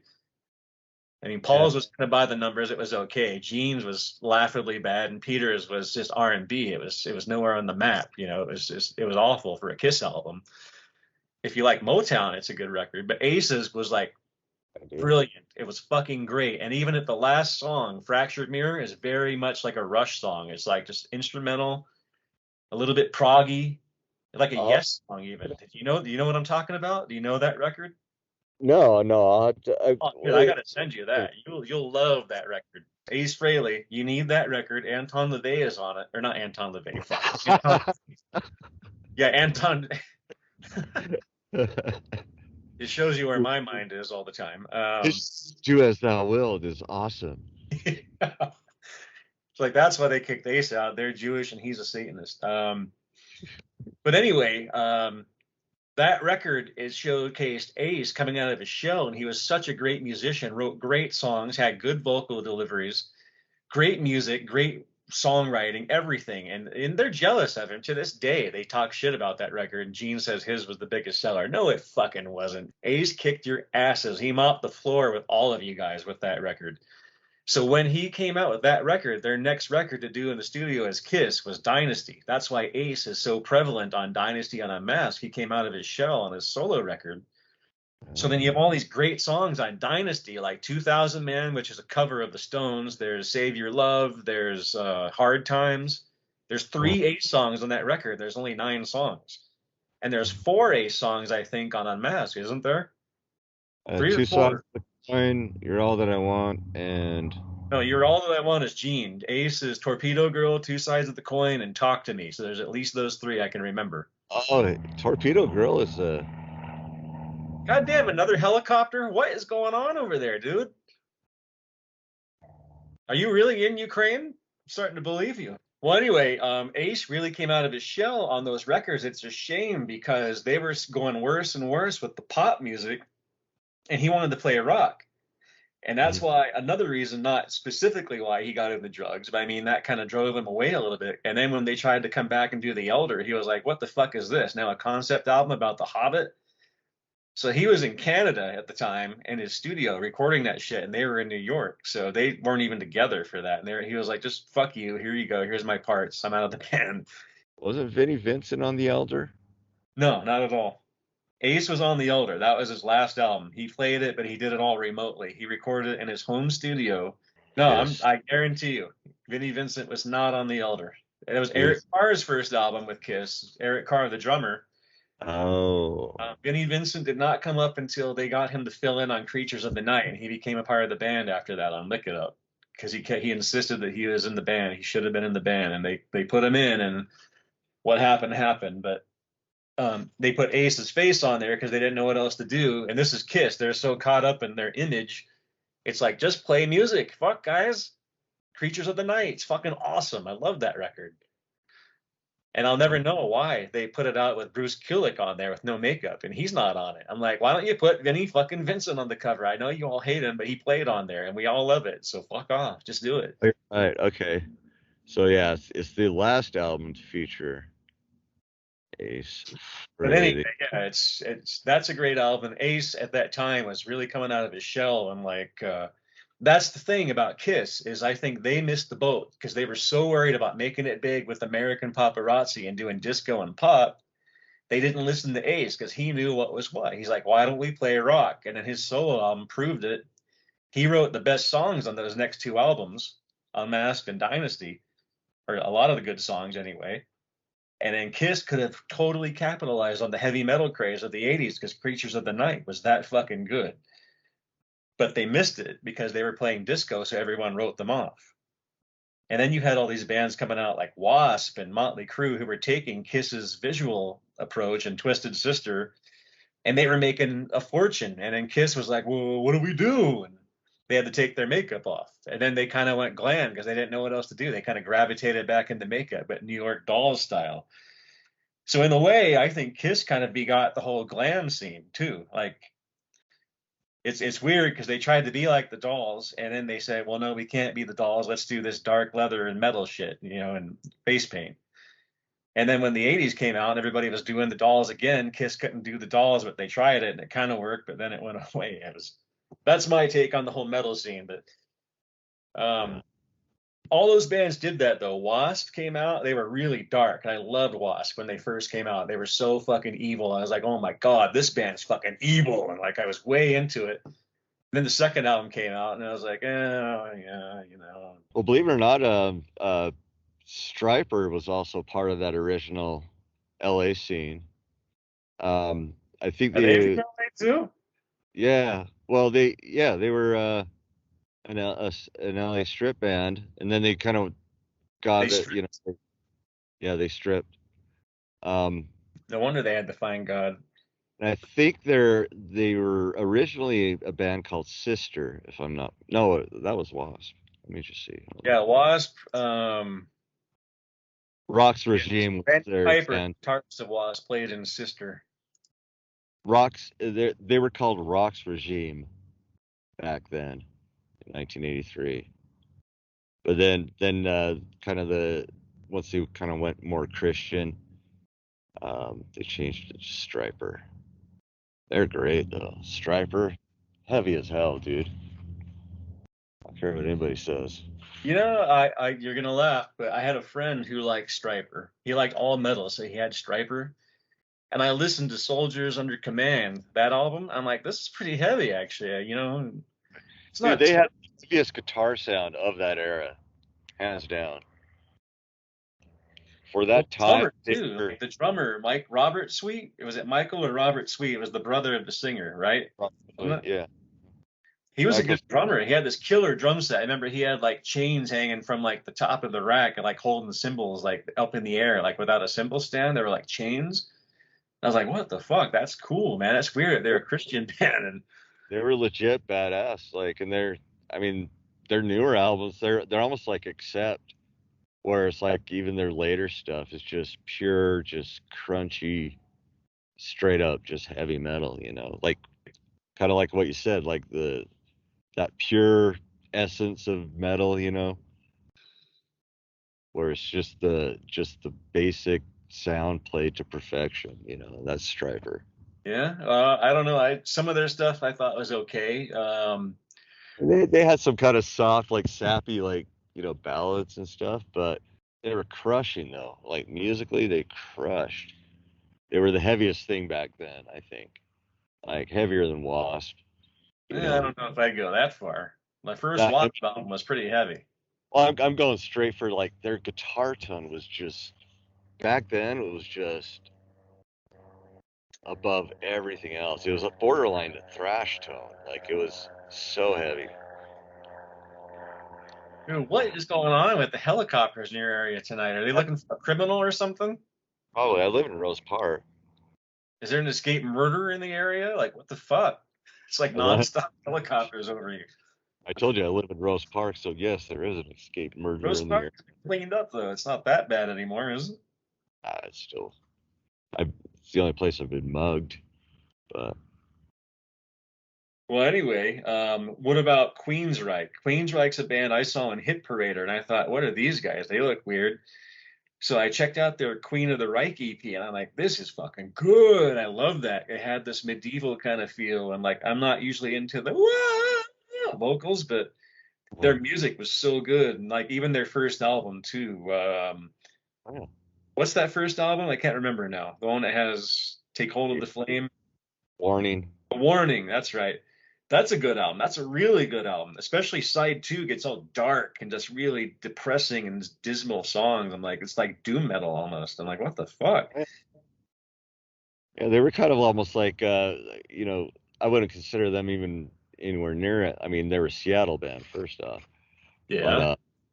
um, I'd say they kind of them and Fate's Warning laid the foundwork of prog metal, the foundation. For Prague? Oh yeah, prog metal, like your Dream Theaters. I don't think you'd have Dream I Theater can't without believe you said Queensryche. that. Yeah. Oh yeah. So I think they were like the first prog kind of. I mean, it's kind of a toss up between them and like Fate's Warning, or even I would See, actually even that say that proggy, like I would never have thought that Queensryche was proggy or Fate's Warning for that matter, because I had the and first Merciful three Fate. Fate's Warning records, and those were pretty good. Hmm. Yeah, those early Fate's Warning, and then Merciful Fate. I'd actually throw them into like the See, and there's a prog. band I never like heard much of and never really got into. And King Diamond's vocals, yeah, I'm not into it. Like nothing against them. I think they're cool and all that. I'm just not a fan.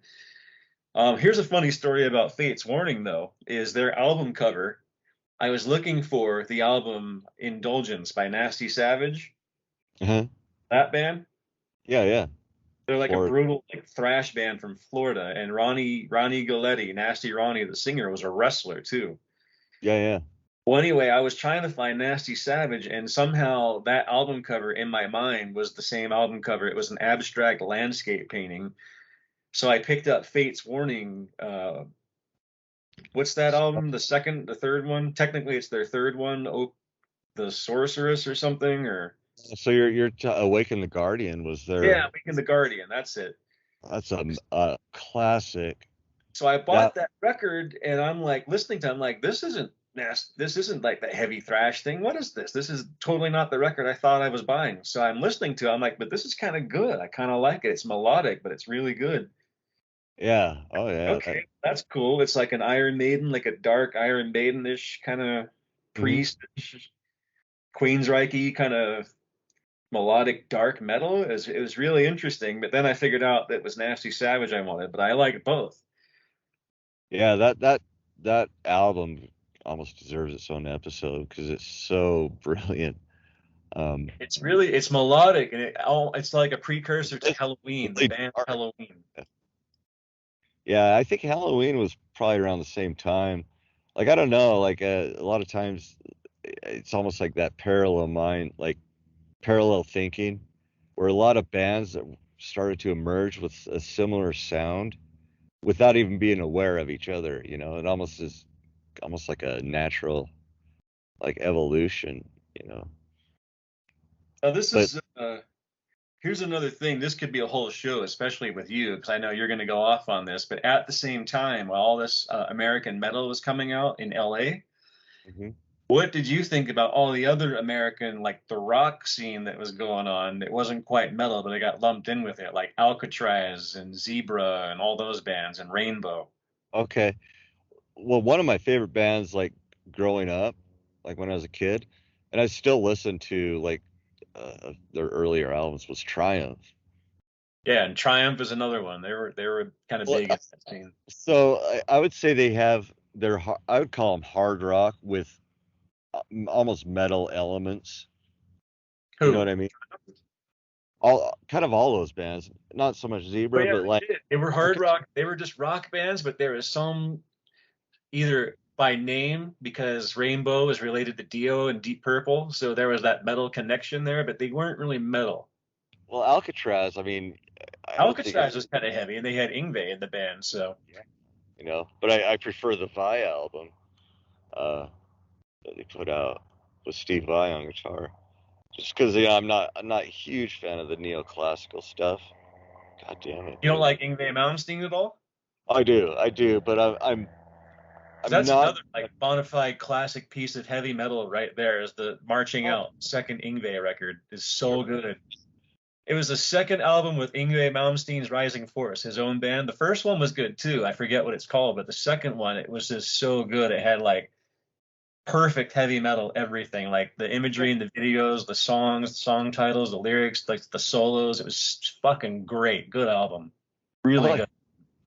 yeah, but leave it to me to have like my favorite Yngwie album be the Fire and Ice one with the pop metal.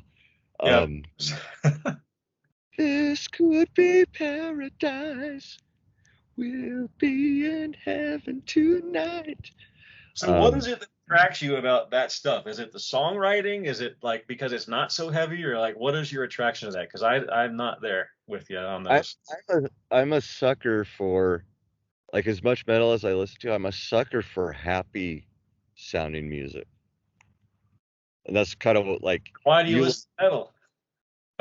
because I also like aggressive, and once again, it's like it's a sonic, like it's a textural thing. Um, well, it's the reason like I don't know, like when I listen to death metal, to me it's almost like it's fun, like uh, I don't know, it's like when I used to pretend to be Incredible Hulk as a little kid and smash things. Like that's it's just fun to like just pummel stuff. So metal You is know? like an outlet for you. Death metal is just a fun kind of fuck off thing in a way, but really you're finding there's a lot of good technical quality bands. Those what Yeah. happened. So, but on the flip side, I just love like upbeat sounding stuff, which is why I love bands like Extreme and Warrant, like happy melodies. You know what I mean? Uh, Well, yeah, there's stuff like that that I like too. I mean, I can't so like I in like, metal.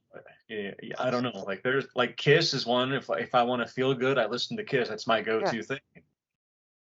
Yeah, exactly. And I think I tend to, I don't know. I guess I just gravitate towards that. So I love kind of major sounding music. And that's why I love it when death metal bands will even by accident like play something almost major sounding. I think it's so cool. It Well, that's rarely probably happens. why you liked Hypocrisy on Abducted, those last two songs last week we were talking about. Hmm. Yeah, there's kind of some melodic, almost like uh, optimistic sounding. That makes sense. What do you mean, like more positive or less negative, possibly? Like yeah, like positive. And I understand like death metal and especially the extreme metal is exploring just like all the negative aspects Well, of every. not necessarily, but you're not talking about lyrically being positive. You mean just the music is a little bit more uplifting than it is like just brutal or crushing or just depressing. Right, exactly. Like depressing. I don't really, which is probably why I don't get into like doom metal that much. I see the beauty in sadness and all that. I mean, I know it's there. I mean, I guess music to me is just an escape. So I wouldn't, life is depressing enough, so like Well, if let me I'm ask you this.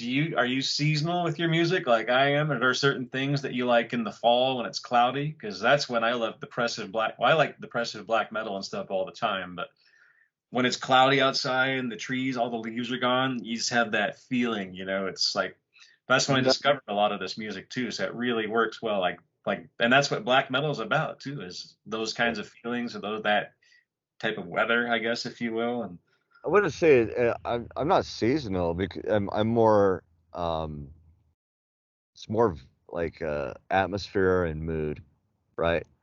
So there's like certain music I like listening to if I'm in the wilderness or like hiking or something like that, or and it might be like some prog metal or it might be like ambient, like atmospheric, kind of new agey stuff. When I'm working, I'll listen to like I'll listen to like death metal or regular, just happy metal.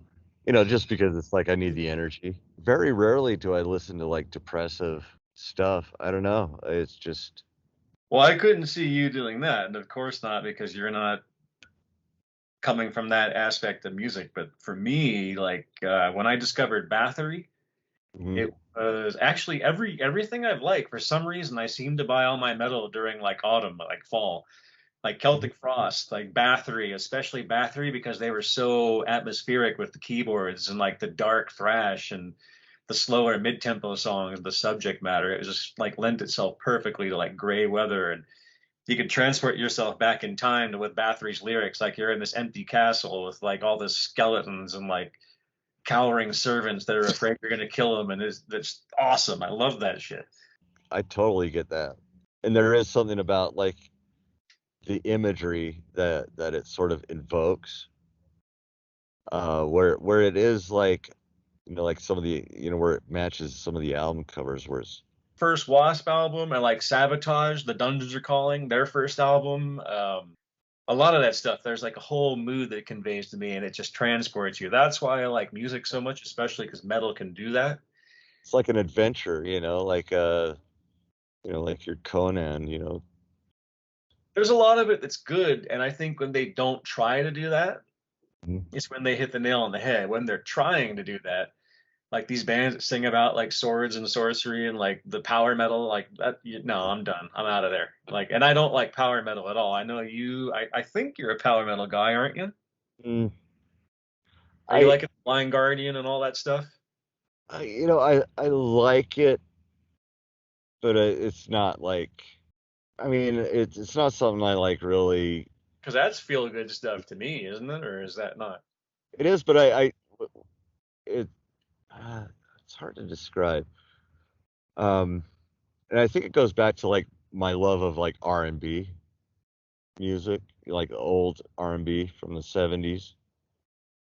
Uh, So, the power metal stuff is almost like like those they're almost like anthems and that you see a bunch of people singing at a pub, or something like that about battles won and lost. Which is cool, but like I almost prefer more of just like it's hard, like it's really hard to describe because a lot of times like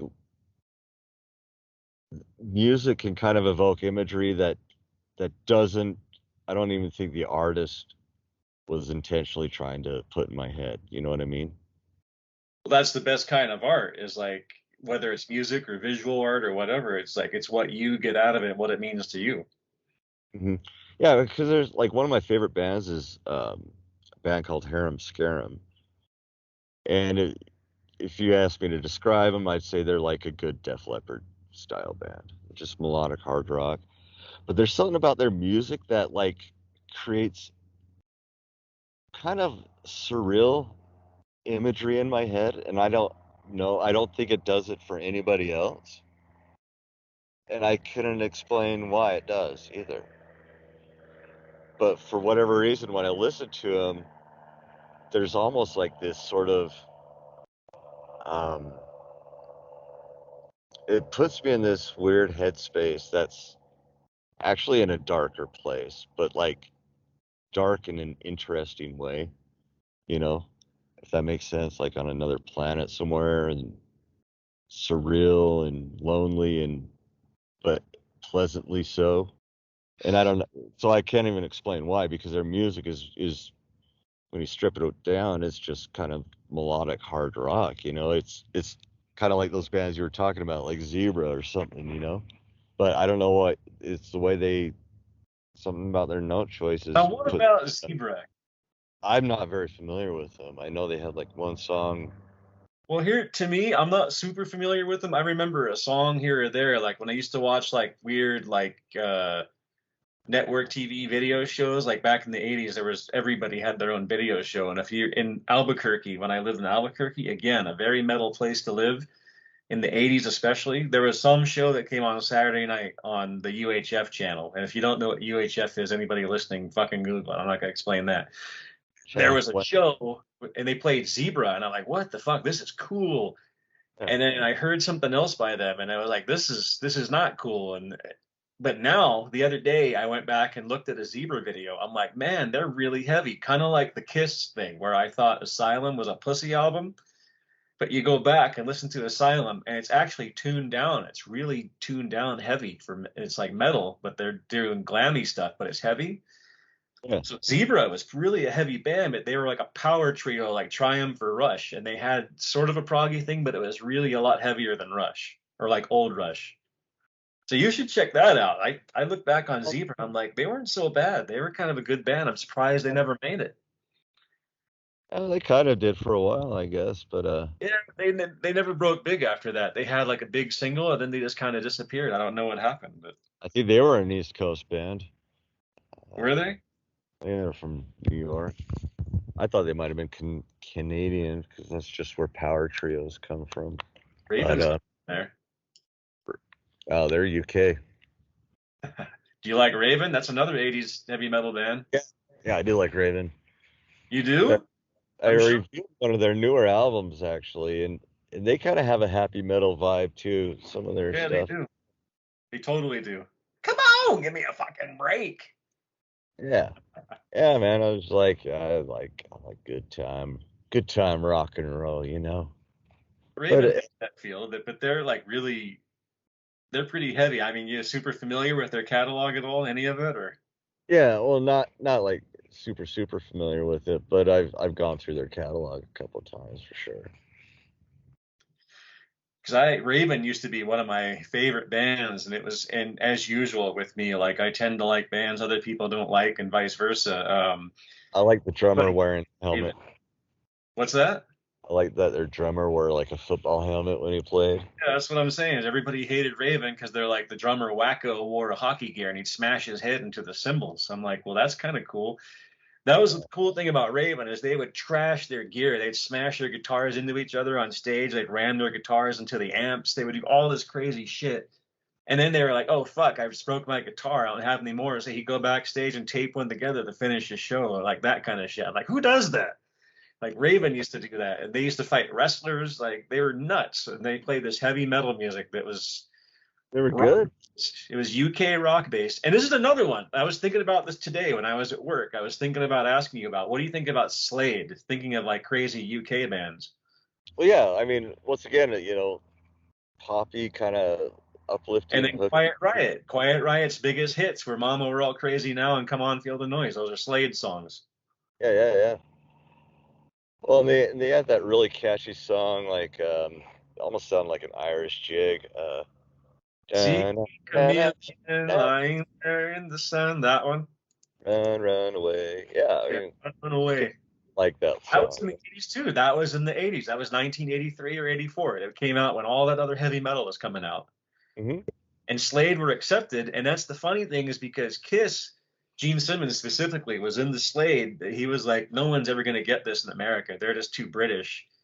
They're just too tongue-in-cheek, wacky British for people in America to be into it. And it's true. And why are Americans like that? Because Accept from Germany were like so heavy that they had to tone down their sound for Americans because they were too heavy for Americans at the time. I'm like, it wasn't too heavy for me. I love that fucking record, Balls to the Wall. So Wall is incredible, dude. But they had to tone down their sound, and then they made the follow-up to Balls to the Wall, which is really my favorite Accept album, Metal Heart. Hmm. And I don't see where they've toned it down at all. It's still as heavy as fuck, and it has the same feel as the other one. I love Yeah, and Metal Heart. It's so good. you Do you should know? check the their most recent ones that they put out like in the last couple of years. The last one I heard was for Victory. I think it came out like around the time I had the Abyss. I think it's when Udo, or no, it wasn't Udo. It was somebody else in the band. But Yeah, it's oh, what's his name? He played in TT Quick. I almost want to say that's his another band, name. I think his name is your name. huh? I think he has the same last name as you. It's like Nobody. Mark Torino or Gran Torino. Hold on.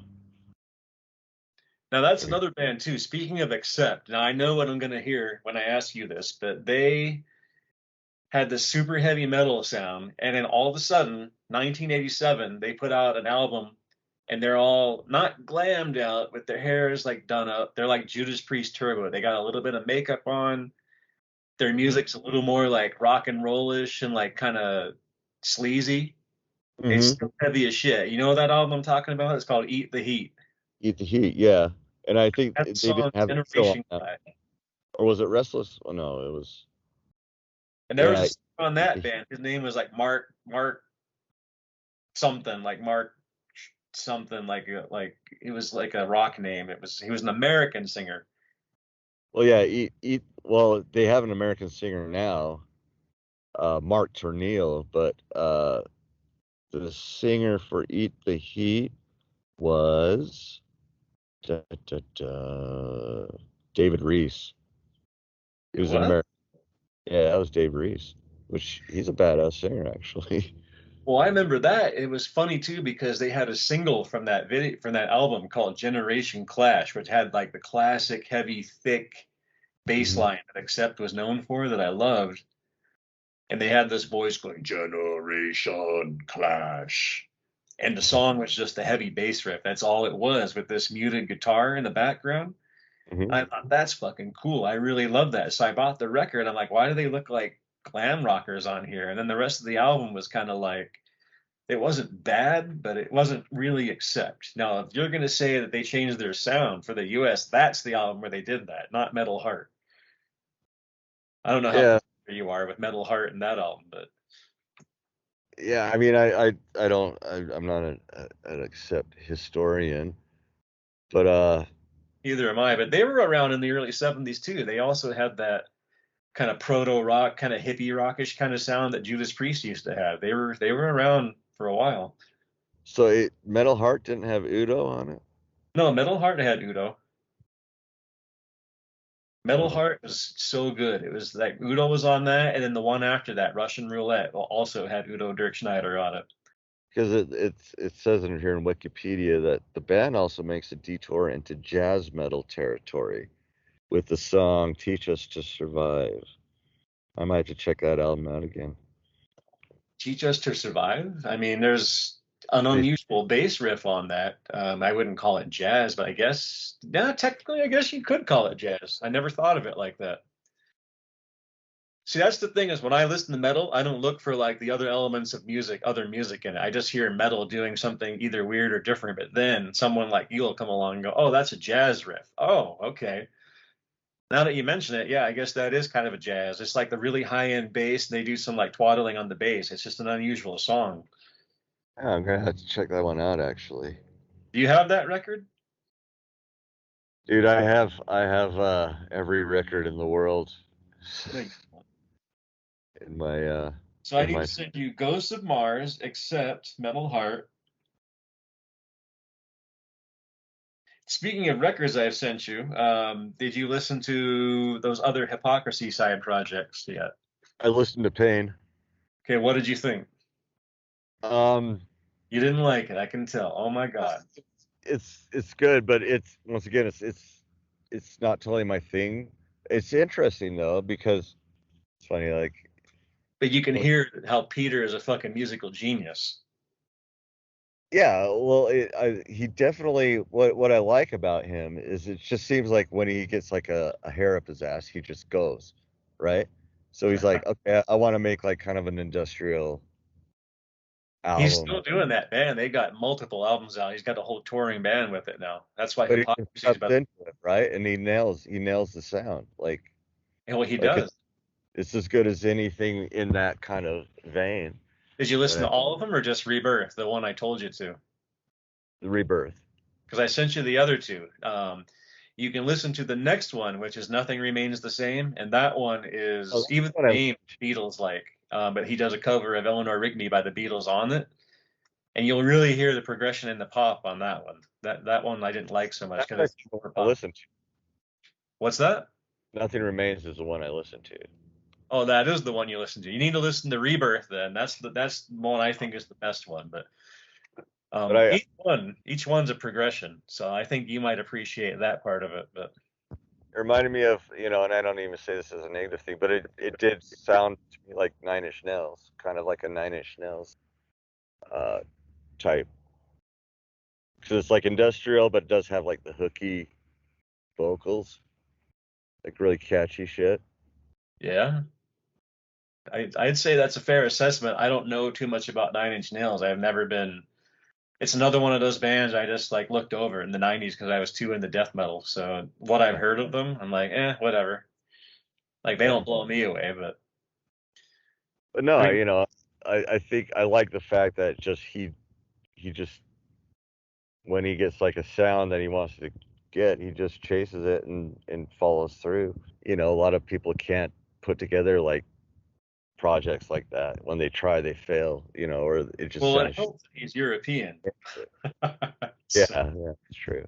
I mean, and actually, he's got another band. I forget the name of it, but it's with the singer of Rammstein. So it's like, Honestly, and kudos to him for like one thing. I mean, he's like very smart in the way that he's like, okay, I want to explore this,